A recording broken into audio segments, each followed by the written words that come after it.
Filmmaker Nadya Wynd recently premiered her new movie, At Her Feet, in Hawaii and select mainland theaters. She joins the Plutopia podcast this time as we explore her creation of this moving and beautiful film. I went to the Big Island and went up and communed with the volcanoes because I needed to shift my energy. I was still really frustrated about my documentary. And while I was up there at the crater of Kilauea Volcano, this story just came down, flooding through me. And I realized it was a gift to shift my energy, give me something to pour my creativity into. And thank God, because 3 years later, I would have been crazy if I'd still been focused on my documentary. Instead, I made this amazing movie that has been super successful in our theatrical release, and people have really embraced it. The Hawaiian people love the culture and history and language and spirituality, all the aspects of Hawaiian culture that is very seldom seen authentically in movies. Welcome everybody to the latest episode of the Plutopia News Network podcast. I'm here with my partner, Scoop Sweeney. I'm John Lebkowski, and our guest today is Nadya Wynd. Nadya is a director, writer, and producer. She's got extensive experience in writing, acting, producing, and directing for stage and film. And she has a movie just released called At Her Feet. How are you doing, Nadya? I'm great. Thank you so much for having me on your podcast. Yeah, well, we're happy to have you here. And I should acknowledge that Nadya and I are not strangers. We've known each other for a while. For a long I realized time. The other day, over 50 years, I think. And we're only like 29 years old. How could that be? Yeah, that's kind of scary, but it's true. You were you and your wife, Marcia, were my rescuers at one point, and when I was in college, and I got evicted out of the place I was living in, and I didn't have a place to stay, and it was Christmas time. Now, I didn't do anything wrong. Don't think I got evicted because I was a bad tenant, but the landlord wanted to rent it to a family member, so I was really stuck, and you guys took me in, and you didn't even know me. It was an amazing, wonderful, compassionate thing to do, and we became great friends and stayed friends for 50 years. Incredible. Yeah, it's gone on and on. Yeah, John and I have been strange friends for even longer. We grew up in the same little town in West Texas. I've known him. Oh, no kidding. Yeah. I've known him since third grade, and we've been strange since third grade. Yeah. Well, that's definitely longer than we've known each other. So when we say At Her Feet, the her that we're talking about is Pele, is that correct? It also refers to the Kilauea Volcano, which Pele, being a volcano goddess, is also goddess of that volcano. She's also goddess of Mauna Loa and Mauna Kea, because we have three volcanoes on the Big Island of Hawaii. But it refers to her and the volcano because that's the volcano the story takes place at. And in Hawaiian mythology, the volcanoes are feminine. And what led you to, I know you wrote and directed this film. How did the story come about? What led you to create this story? Well, I'm going to tell the long story since we're here for an hour. I usually shorten this, but I think it's pretty interesting, so I'll start at the beginning. I was shooting a documentary in Morocco in the Sahara Desert. And it's the story of a disappearing nomadic culture due to climate crises, environmental destruction, and pressures of globalization. It took me 10 years to raise the money because when I first started in 2010 to raise the money to make that documentary, it was not a hot button issue, climate crisis, or they didn't even call it that. Climate change was being debated and denied. And so it took me 10 years to raise the money. I raised the money in 2019, finally flew into Morocco with my cinematographer in March of 2020. And I think you probably can imagine what happened. The pandemic hit, and so the festival, the music festival we were going to film to be a frame for telling the story because of the incredible nomadic culture that, you know, was part of that festival, music and dance and camel races and all kinds of art and performance. And that got canceled the day we flew in. We still kept shooting whatever we could. The final members of nomadic people that were able to still practice their culture in the desert, there weren't many. Experts, we interviewed experts on climate change and culture, et cetera, et cetera. But things just kept getting worse. First, the borders shut down in Morocco, then our flights got canceled, and we were trapped there. We were stuck in Morocco. And eventually we had to be evacuated out by the US State Department. So it was quite the adventure. I was very disappointed and frustrated after 10 years of waiting to make that documentary. And I thought, well, it'll be okay. It'll blow over in a few months. We'll get back in there. Well, that would, of course, as everybody knows, was not happening. And I was getting pretty antsy and frustrated. In July of 2020, finally, we had been in lockdown on Kauai because we had very little COVID, and they wanted to make sure we didn't have any more. And so you had to do a 10-day quarantine, you know, coming into Kauai, and that was just too prohibitive. So I wasn't traveling. And then in July of 2020, we opened up just for inter-island travel, and that only lasted 2 weeks. But I went to the Big Island and went up and communed with the volcanoes because I needed to shift my energy. I was still really frustrated about my documentary. And while I was up there at the crater of Kilauea Volcano, this story just came down, flooding through me. And I realized it was a gift to shift my energy, give me something to pour my creativity into. And thank God, because 3 years later, I would have been crazy if I'd still been focused on my documentary. Instead, I made this amazing movie that has been super successful in our theatrical release, and people have really embraced it. The Hawaiian people love the culture and history and language and spirituality, all the aspects of Hawaiian culture that is very seldom seen authentically in movies. So I'm very grateful that all of that happened, even though it was not a great experience to not be able to finish my documentary. But someday I will get back there and I will finish it.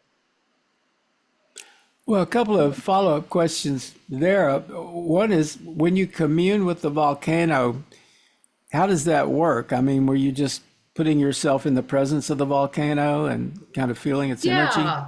Yeah, just, you know, there were hardly any people there because nobody was traveling in July of 2020, which was an amazing experience because a lot of people, tourists, of course, go to the volcano if they go to the Big Island. And we've had a lot of tourism, you know, up to 2019. In fact, the word over tourism had become a hot button word. So it was a miraculous experience to go up there, and really in most spots that I went, I was the only person. It was me and the volcano. Wow. And so, And when you go ahead. No, keep going. Okay. So I just, you know, dropped down into my center and closed my eyes and felt the energies and just let it, you know, be present as much as possible in my consciousness and my feeling. And that is what happened. That's what came through in that experience of being alone with the volcano. So the next question I was going to ask is whether the story came to you kind of fully formed as it is now on the screen, or did you only get like an outline or a sense of it, or how did that work? Um, it came through in pretty amazing detail. Of course, I had to, get home and write it down, but it continued to come through me as I was writing. It was, like what people call channeling, really. It wasn't like, okay, now what should happen and who should this person be? They were very alive in me and everything, every aspect of it. What did bring about some change was when I finally cast the actors and them bringing their own personalities and putting their personalities into the characters. And especially, it's mostly Hawaiian actors. I wanted them to really feel free to add a lot of Hawaiian culture and language and personality that I wasn't able to fully bring. I've lived in Hawaii 24 years, so I'm able to bring it to some degree, but I'm not Hawaiian. So we did a lot of improv. We did rehearsals and we improved, and I gave them free will to do improvisation and included it in the actual finished movie, and that really helped to bring authenticity and naturalness, because an actor having to act words that are written on a paper is not easy, and the Yeah. closer it is to who they are, the easier it is. So this helped bring more to their individual characters. One thing And that what was your process for? Oh, go ahead. Sorry, Scoop. Yeah, one thing that impressed me about people in the Hawaiian Islands is the feeling of community. I have a friend that he was one of my production assistants for a long time, and he uh, seemed to be attracting volcanic eruptions everywhere he moved. He seemed to be confronted with that. But he on Facebook would post some of the community notices and exchanges of information among people that didn't even know each other, but because they're being impacted by the volcano, they felt that they needed to tell everyone about it. And I would read these things, and it was just amazing and sometimes heartbreaking. People describing their life being melted away. Was that in 2018 in that particular eruption of the Kilauea volcano? Yes, it was. Yes, that is the eruption that this story is based on. I did a lot of research, and I also involved a cultural advisor, amazing woman named Pi'ilani Ka'avaloa, and her whole family have practiced their culture and actually worked in Volcanoes National Park, going all the way back to her great grandfather, and she's not young, so we're talking 1800s for sure. And she has had so many experiences and very well respected. She teaches at Kamehameha schools, and she was the one that helped me also really get things right and get them what they call pono, which means, authentic, right, for the Hawaiian culture. And what you described is actually one of the things that I really wanted the movie to convey about the Hawaiian culture and indigenous people in general.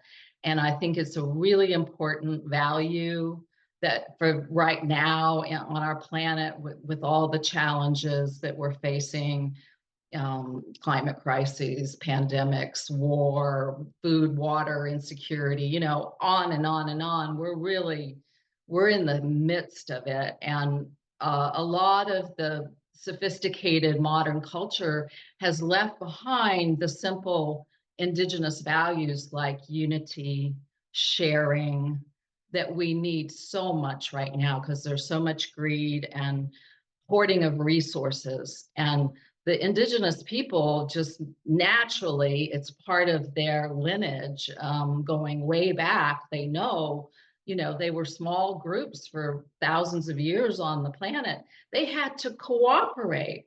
They had, even if, there were differences and, conflicts or whatever, they knew to survive. They had to have a respectful, reciprocal relationship with the earth and with each other to survive. And we really need that awareness right now because it's been lost to a great degree. And the indigenous people are carrying that narrative. And that's why I particularly want to tell their stories and have been focused on telling their stories for quite a few years now. So the story is that Kilo, who is the guide for this couple, they think they're just going to kind of tour the island, but then the volcano's erupting, and he has family artifacts that he wants to save and preserve. And there's that particular artifact, that kind of effigy there. Can you tell us about that? What that represents? Sure. It's called a ki'i in the Hawaiian culture. In Polynesian, other Polynesian cultures, it's called a tiki. You probably know it more by that name, but it represents a particular god usually. And if it's for a family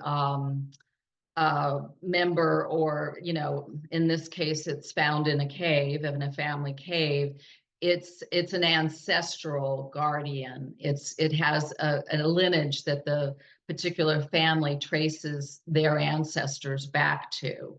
And this one is a female, and it is Pele. It's the lineage of Pele. And the actual prop for that was made by a woman, an artist, Jill Wiener, here on Kauai. And I, again, did lots of research. It ended up being kind of a combination between a ki'i that existed in the Bishop Museum in Honolulu and one that still is in the Smithsonian museum.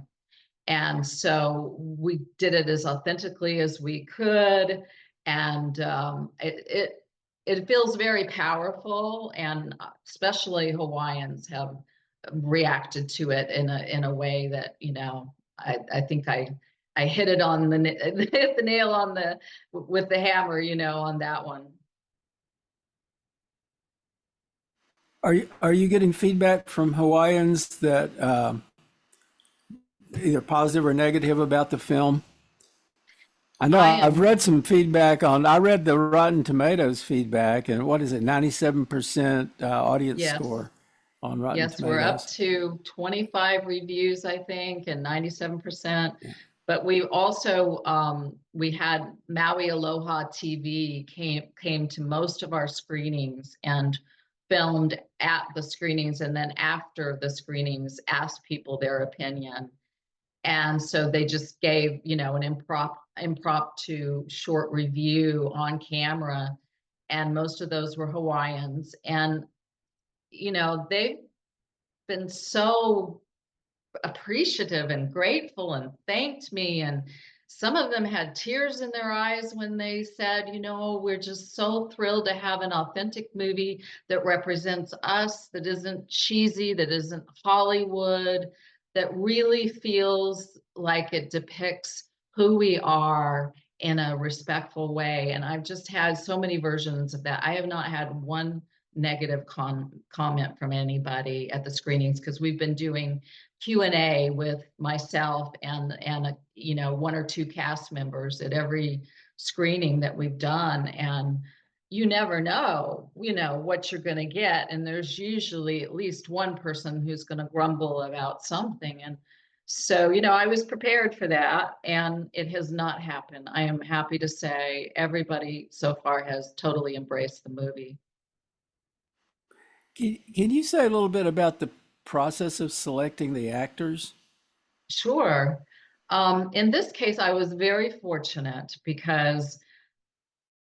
started with the two main leads, who are the two archaeology interns from UCLA that go to the Big Island to work on a dig, and then they go up to the volcano to, take the guided tour. Those, were my most important characters. So I started with the girl. Her name is Savannah, and I have known this actress since she was 5 years old. She's born and raised on Kauai, and I've been friends with her mother, so of course it was easy to get her the script. She is really breaking out now because she just finished filming the live action remake of Lilo and Stitch, playing a leading role of the sister who raises Lilo. Nani is the name of the character, and that's going to come out next year. It's taking a while. They have a lot of CGI in that movie, but Disney's going to release it in theaters next year, so that's a big deal.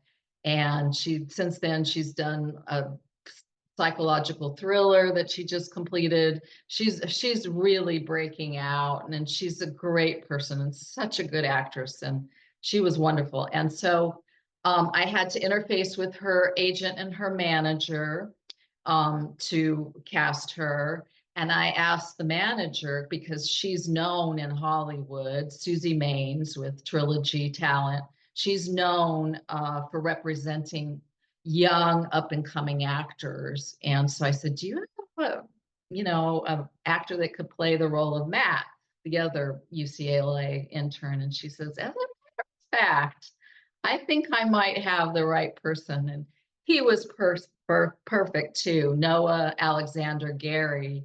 He's been acting in television since he was a kid. He was on, the Young and the Restless for 3 years. Then he was on Grey's Anatomy. After that, Station 19. And currently, he's in the current season of Pretty Little Liars, playing Christian. So, I just got really fortunate there. And then the line producer on the film had worked with Branscombe Richmond, who plays Kaiva, the bad guy. He had worked with him way back when in a series that, probably a lot of people saw, called Renegade, and he played Native American in that. And so he recommended Branscombe, and Branscombe is also Hawaiian. He's a, mixture of Hawaiian, Tahitian, and who knows what else. And he lives on Maui. And so I auditioned him. He was great. And he recommended Benny Chun for the role of Kilo. So, I had an easy time casting this movie, I have to say. I got really fortunate and not have to struggle to find the right people. They kind of just pretty much fell in my lap. I noticed that Hawaii seems to be really serious about promoting local talented people. And you were part of something called Creative Lab Hawaii. And tell me about that. How did you become involved with that? That sounded like a really great program. It is. It's a wonderful program and a great opportunity for me, because I had kind of, trying to make a feature film. I've been at it a long time. I made a short film, 20 years ago that got into film festivals and got a little bit of attention, was on PBS. But to segue into a feature film is so hard, and it's just hard to raise the money if you've never made one before. It's the catch-22 thing. So I ended up doing a lot of theater because I could write, produce, and direct a production in 1 year and have it on the stage, instead of spending 10 years trying to raise the money, kind of thing. But Creative Lab Hawaii came about through an initiative called Creative Industries. They really realized, they needed to start focusing on their talent in Hawaii, because they get a lot of productions come and film in Hawaii, but they don't leave a lot of money here, and they don't help the local talent. They bring everybody in, the cast, the crew. They spend money at the hotels and restaurants and, that kind of thing, but it doesn't help our creative talent. So they decided to create their own lab. And that's how Creative Lab Hawaii started. And I found out about it and I applied, and I first got into the Writers Immersive, which was a year-long program where they had amazing coaches and a whole boot camp kind of thing. And it really inspired me to, believe, okay, I can do it this time, and I'm just going to make it happen. And then I did the Producers Immersive, and that was another year-long program with incredible coaches. Molly Asher, the producer of Nomadland, who won the Academy Award a couple years ago, was one of my coaches. It was that kind of caliber of people. And so by the time I got out of that program, I felt like, okay, I'm ready. I can do this. And I'm not going to give up till I make it happen. So, I have to really give my thanks to Creative Lab Hawaii and the Creative Industries State of Hawaii program, because they are amazing supporters and educators, and it's resulted in a number of other people's projects getting done also. It's not just me, but quite a few people in that program are succeeding. Yeah, the state of Texas has had programs to support filmmakers and film production. And in recent years, that has suffered. And as a result, the productions have all escaped to other states, to Louisiana or New Mexico. And does Hawaii have a similar kind of thing where they're funding production to draw production companies to the state?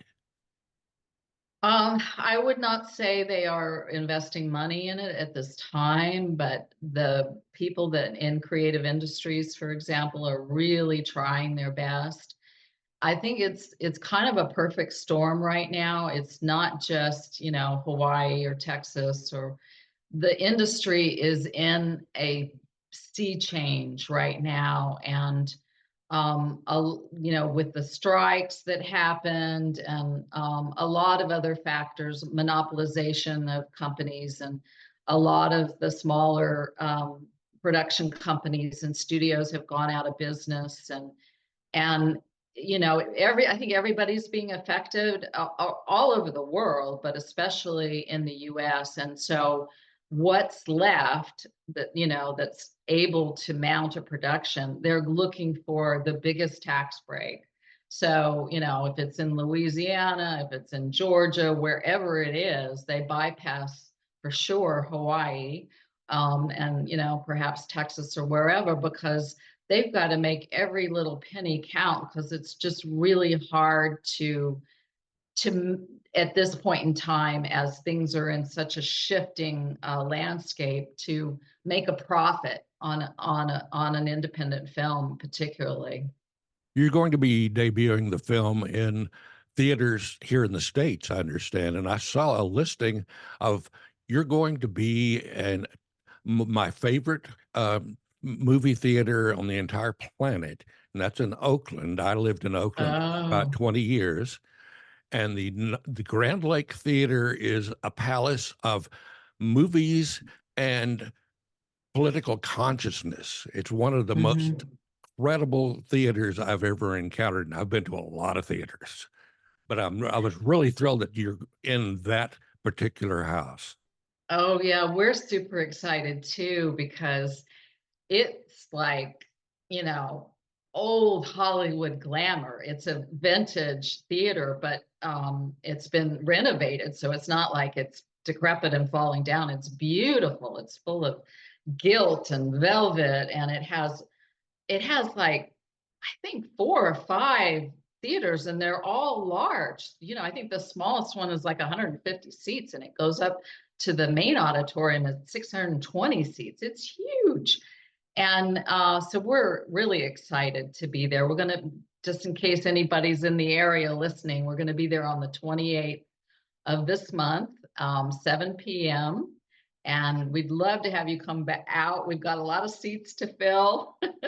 So, if I think you'll love the movie, and, if you love the Grand Lake, please come and see us. I'm wondering about, and I've always wondered about this. As you know, I've always been a fan of film and have followed particular directors and so forth. But the one thing that strikes me is that any film you see, including even a smaller independent film like yours, it looks like you've had to build a massive organization with a huge number of people to pull the whole thing off. And as director, I mean, how did that work for you? Did you get some help or mentoring with that, or did you kind of have a handle on it from your own experience? I'd have to say it's a combination of all of those things. I have some experience, since I made a short film, and I, have done proof of concept trailers. So I've done, the same thing in a miniature version.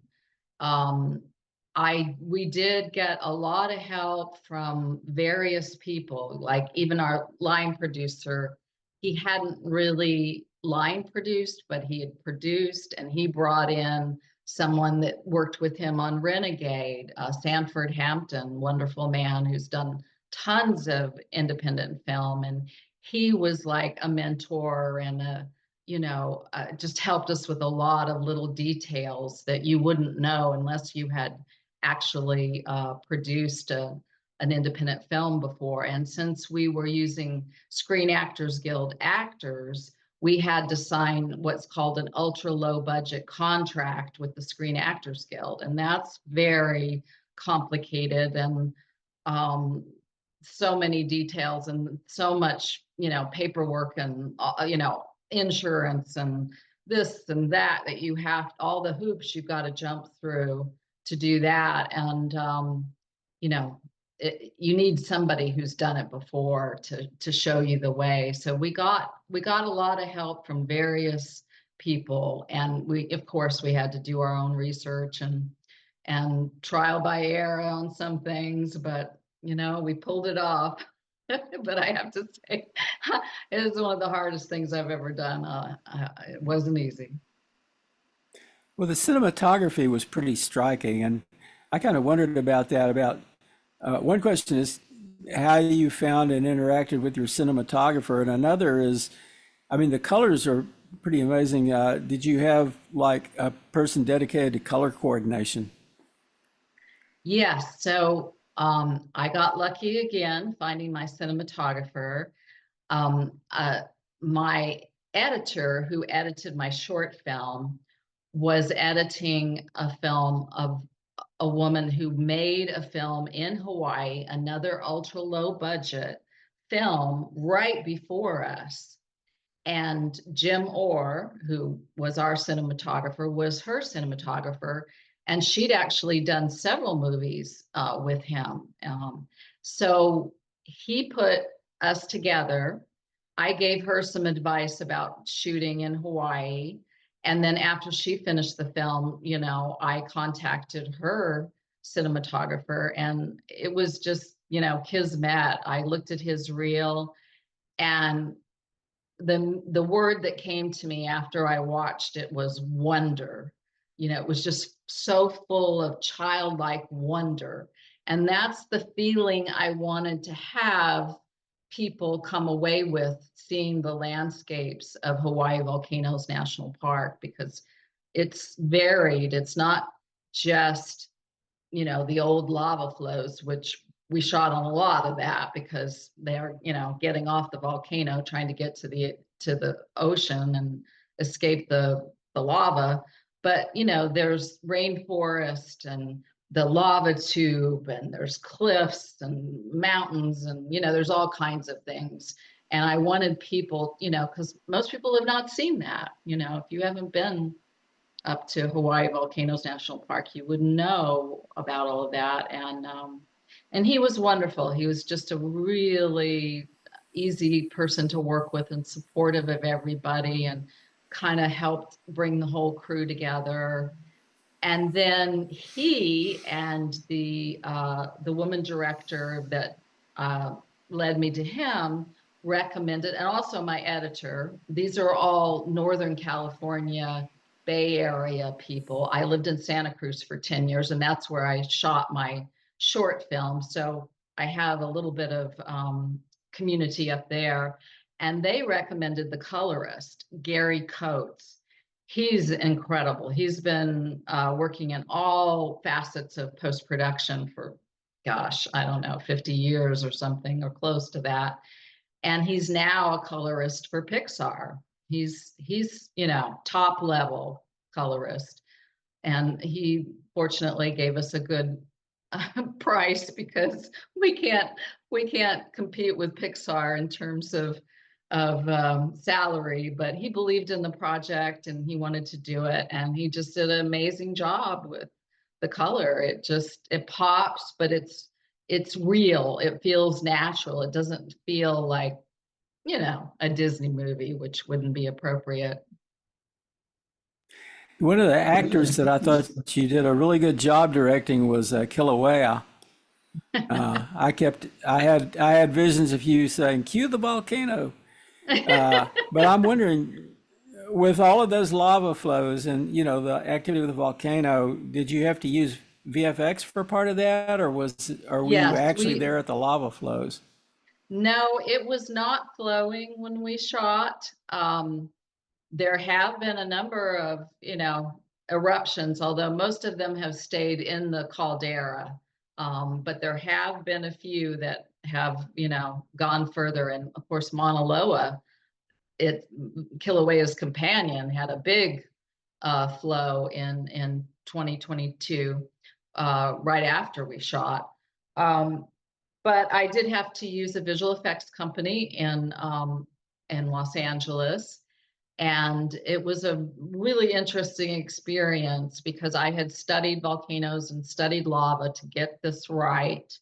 And so this company hadn't ever done lava before, and I had to really work closely with them to make it seem realistic. And I'm happy to say they did a great job. Their name is Mod, M-O-D, in LA. I really recommend them. Also, independent film friendly price. But they just, they really kept at it. And everybody I've had people say, "Oh my gosh, how did you get permission to film right in the lava?" People believe it's real. And some of these people were producers. They're not, they know visual effects exist, but they thought it was real. Yeah, the fact that It looked pretty they real. believe it is a credit to the work, because I've seen many films, and I won't name them because they were just horrifyingly bad. They were using stock photos from some newsreel and just kind of clipping it in and hoping it worked, and it almost never did. But to your credit, you got a really good job done. Thank you. Thank you. Yeah. You mentioned permissions there. Did you have any permissions issues? I assume you were shooting on the Big Island on location. Was it hard for you to get permission to shoot where you wanted to? Um, yes and no. We did actually shoot about half the production schedule in Hawaii Volcanoes National Park. And we had to jump through lots of hoops, because they're very, very protective of the park. And Hawaiians in particular, you're not supposed to move rocks. Everything is alive and everything is part of the landscape. And, so you have to be super careful. And we tried to, do our best to be respectful and follow all the rules. But, it was a lot, but we got permission. I think we may be the only feature film that's shot up there. I have to find some time to look that up. But I'm aware of, there's been a commercial, there's been a documentary, there's been a short film, but I don't think there's ever been a feature length film that shot in Hawaii Volcanoes National Park. So I'm very proud of that. I mean, it's amazing scenery, amazing energy up there. We stayed in the park. There's a military camp up there that we were very fortunate to be able to stay at. And so we were there 24/7. We woke up to it, we went to sleep to it. And even as exhausting as our days were, they were 12-hour plus days, people would, eat dinner and walk out to the crater, because at night, even though it wasn't really erupting, it would still be the red glow of what was in the caldera. And it would just be so beautiful. People, as tired as they were, they wanted to go out and see it, every night. It was amazing. And what was the duration of the shoot? 3 weeks. Oh, that was pretty quick, actually. Yeah, with very little money, you have to do it quick. So I'm kind of wondering also just about Hawaii. I mean, this is kind of like shifting gears, but I don't. I'm not intimate with the history of Hawaii, but I do know that it was somewhat colonized at some point, and I'm wondering about the role of indigenous people in Hawaii now, and kind of what they're. I mean, what is it like for them in Hawaii today? Mm-hmm. We actually address this in the film to some degree, between the two Hawaiian characters. They sort of represent two opposite viewpoints, and they come to a little bit of an understanding and consensus about it, even though they have different viewpoints. Obviously, just like with Native Americans and other indigenous groups that have been oppressed and suffered, lost their land, suffered all the, white man's diseases, were judged for their everything, their dress, their language, their religion, their way of life. And, missionaries particularly came in and tried to change everything and make them good white Christians. We know this story. It's very present all over the world, but particularly in Hawaii, because so many of them died and from disease and, just poverty and broken hearts, really. And so it passes on through the generations. It's generational grief and loss.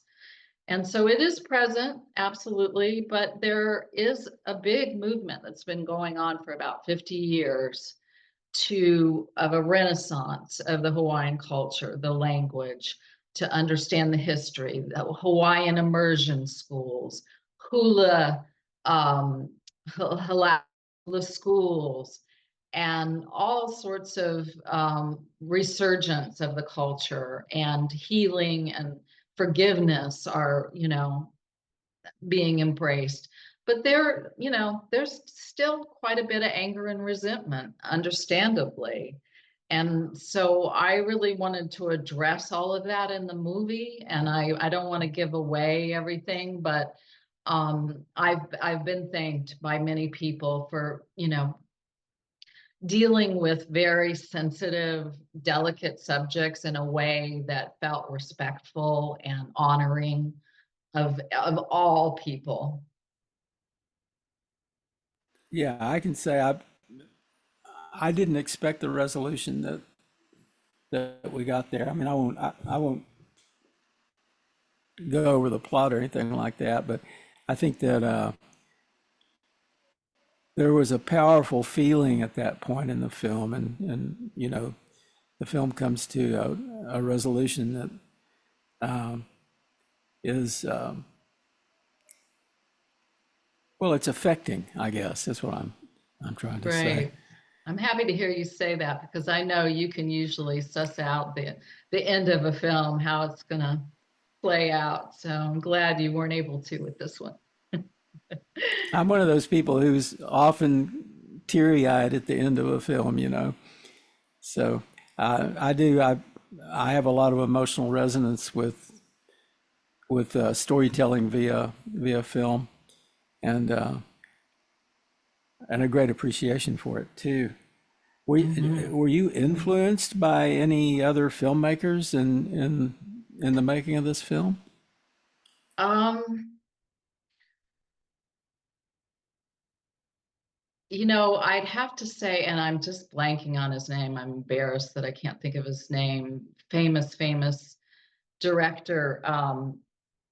And I saw one of his very first films when he wasn't famous. And you'll probably be able to help me because I know you have an encyclopedia memory for these sort of things. The Last Wave. Do you remember The Last Wave, that film? I do remember The Last Wave. I can't remember who the director. Oh, it's I the can same find it. director that directed Witness. Thank I'm just blanking on his name. It's embarrassing.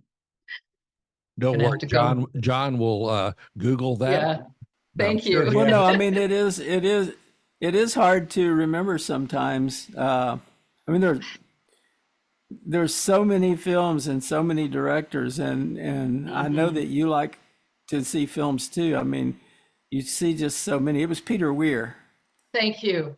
Ah, who God, was I a hope Peter famous Weir Australian is director. listening Yeah. to this. So The Last Wave I saw, I want to say in the late 70s, if not the late 70s, the early 80s. And it was the first indigenous film I'd ever seen. And there weren't many made up to that point anyway.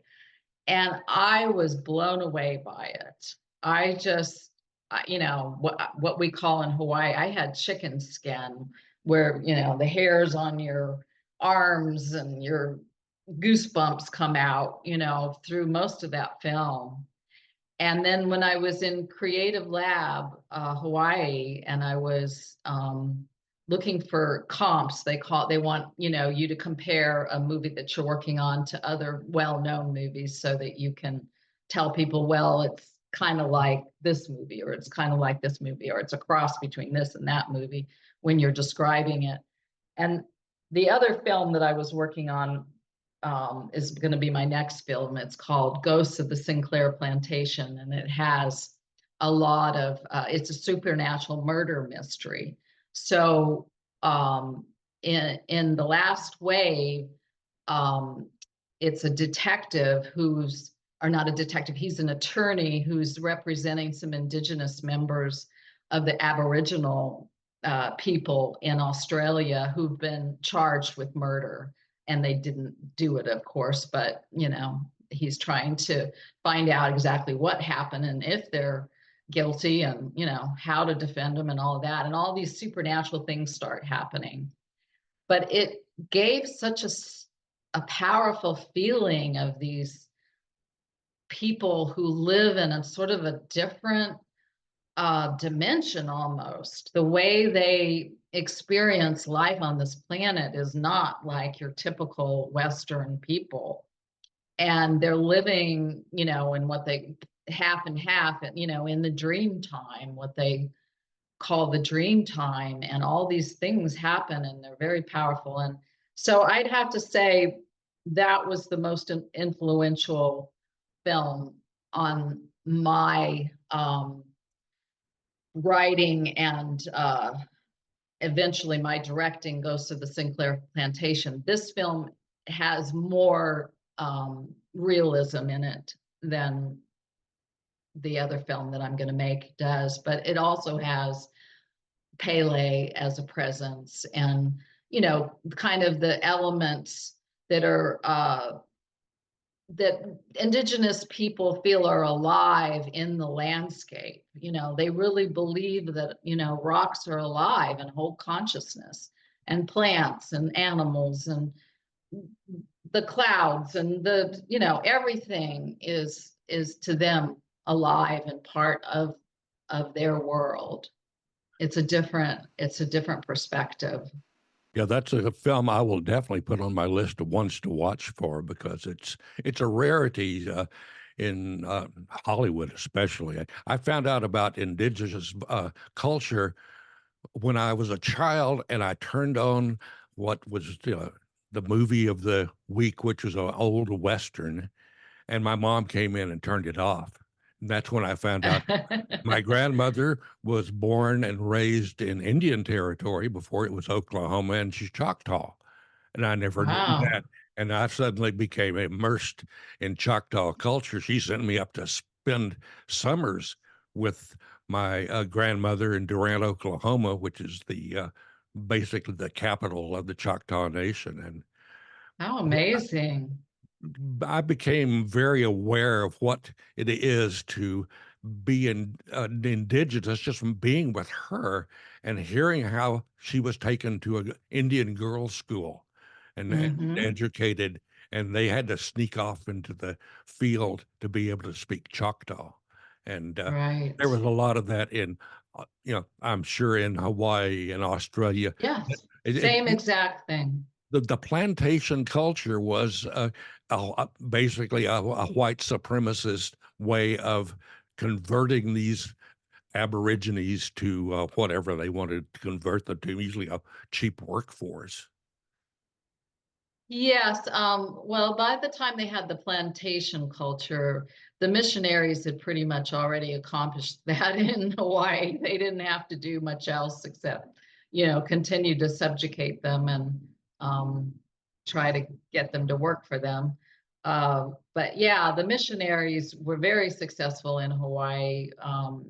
In 1819, the royal family in Hawaii um, burned down the temples and decided to reject the old gods for the new Christian God. So it was, embraced from the top down. And of course, there were people who did not comply and secretly practiced their religion and their culture and resented that fact. But most, of course, followed what to them were their rulers, their king, their queen, they went along with whatever was decided. So they were pretty successful in Hawaii at that. Colonization is brutal.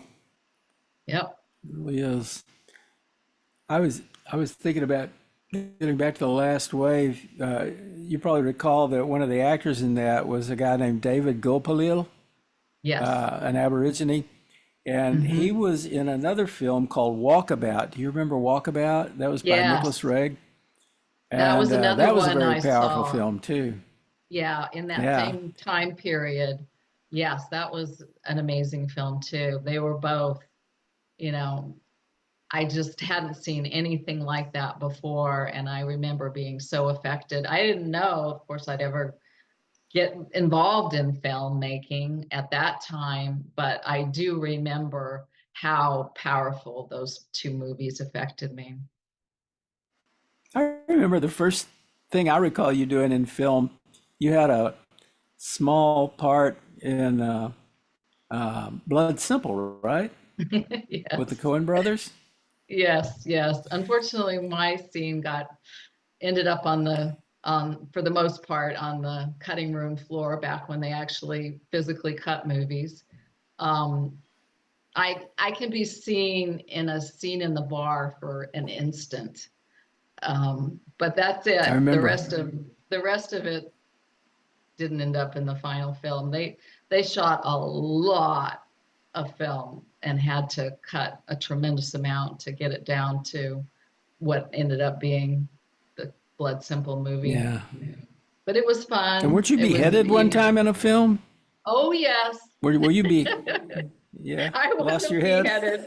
I wasn't beheaded, but the Mother Superior in in the movie lost her head, and I discover her, and then I get to have a Oh, classic okay. Hollywood screen. And Oh, gosh, wow.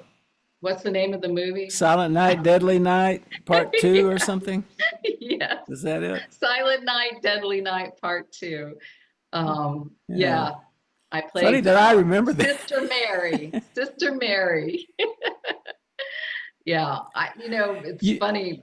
Recently, it's funny how, that film has like a cult following and people watch it in these groups every Christmas. And I've been invited to do podcasts about it. And recently I was too busy with this movie.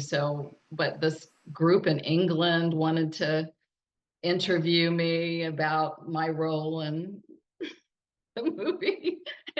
You never imagine, a cheap horror film like that will survive 40 years or whatever it's been. old movies never die. They just move to YouTube. So, we're almost out of time, and I realize there's one thing I was going to ask you about that I haven't, and that's the music for the film. That's a good subject. So Michel Tiabji is both the music composer and the sound designer. He is originally from India, and he's worked on other indigenous films. He did one on Dennis Banks. He worked on Eat, Pray, Love. And so he has a real sense of, music that is natural with indigenous instruments. And when we talked about this film, he was recommended by my line producer also. And when we talked about it, I wanted it to feel like, I didn't want the music to be really noticeable. I wanted it to be completely organic with the story, like mostly natural sounds, birds and wind and whatever we could record in the landscape. And then, it has music in it, but it's subtle. I didn't want it to stand out. I wanted it to just be part of the story. And he agreed. And so it was a great collaboration. And then I used at the end, when the humans are really starting to work together on resolving their differences, I wanted something more emotional and more relatable. So I used 3 songs from a local singer-songwriter that had, references to Hawaii and also Slack key music in it, and had a real emotional resonance for those scenes. And her name is Millicent Cummings. She lives on the Big Island now, but lived on Kauai for many years. So that worked perfectly. And before we go, if I could just make a quick plug for one more screening we have in California. It's coming up on Right on. Thursday, the 22nd, 7 p.m. at the Limley Monica in Santa Monica, California. And you can get tickets and all the information that you need on the film, watch the trailer at herfeetmovie.com. We'd love to have everybody come out in California. You will also be streaming the movie at some point. Do you have details on that yet? Yes, on September 3rd, the movie will be available on all platforms to rent or buy. This is the, distributor's model. First, they, want to maximize revenue by renting or buying the film. And then after a few months, it'll come out on subscription services platforms. But yes, September 3rd, it will be released on streaming platforms. But when will it screen in Texas? Well, I would not be opposed to that if you can set something up in Austin and lure me back to my old stomping grounds. I show that would be so cool. I show streaming movies in my backyard on my big screen. Do you? Cool. And are you in Austin now? Do you live in Austin also? No, I'm in the forest outside Austin. I got tired of city living, so I live about 20 miles east. And where is that exactly? I know the area. Elgin, Texas. Okay, Elgin. All right. Yeah. Out there in the Elgin Bastrop area. Mm-hmm. Well, I really thank you for joining us. I know it's probably kind of early in the morning for you there, isn't it? Oh, not so bad. You have to be an early riser when you're a filmmaker. Yeah, I get it. I get it. Have we left anything out? Can you think of anything else that we should cover? Gosh. We got a couple of minutes. No, just check out our website, atherfeetmovie.com. Lots of wonderful stuff about the filmmakers and the actors and the trailer and all the screenings and our social media links. That's about all I can think of to say, because we covered a lot. Thank you very much. It was really wonderful. Thank it was you. That was Thank you. I look forward to streaming it in my backyard one day. It's okay. Absolutely. All right. Okay, well, thanks, and we will see you soon. Okay. You can follow the Plutopia News Network at plutopia.io.